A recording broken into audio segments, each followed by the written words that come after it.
इन लोगों को पैर छूना मना है, जानिए क्यों। यदि छुआ तो लगेगा पाप।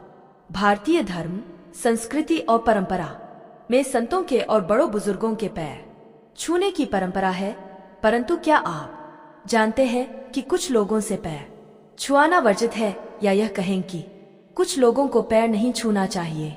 अर्थात यदि कोई आपके पैर छू रहा है या आप किसी के पैर छू रहे हैं तो हमारी बताई गई बातों का ध्यान रखें, अन्यथा लगेगा पाप।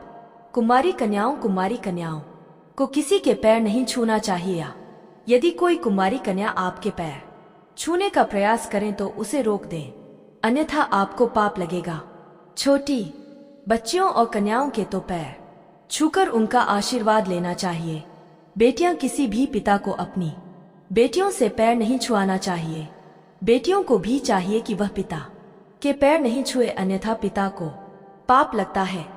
बेटियां को देवी का रूप माना जाता है, इसलिए उनसे चरण नहीं छुआना चाहिए।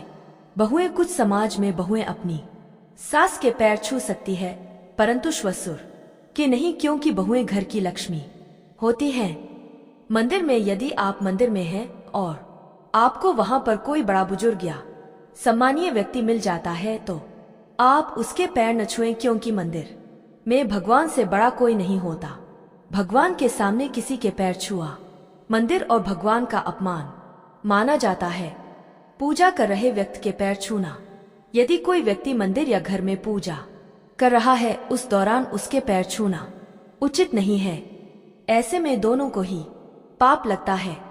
श्मशान से लौटे व्यक्ति के पैर छूना, यदि कोई सम्मानित व्यक्ति या बड़े बुजुर्ग श्मशान घाट से लौट रहे हैं तो उन्हें देखकर कई लोग उनके पैर छूने लगते हैं, जो कि गलत है। अंतिम संस्कार से लौटने पर व्यक्ति अशुद्ध हो जाता है, ऐसे में उसके पैर छूना वर्जित है। स्नान करके के बाद ही उसके पैर छू सकते हैं। इसी प्रकार श्मशान में भी किसी के पैर नहीं छूना चाहिए। सोए हुए व्यक्ति के पैर छूना, यदि कोई व्यक्ति सो रहा है या लेटा हुआ है तो उस समय उसके पैर नहीं छूना चाहिए। ऐसा माना जाता है कि इससे लेटे हुए व्यक्ति की उम्र घटती है। केवल मरे हुए व्यक्ति के ही पैर छुए जाते हैं।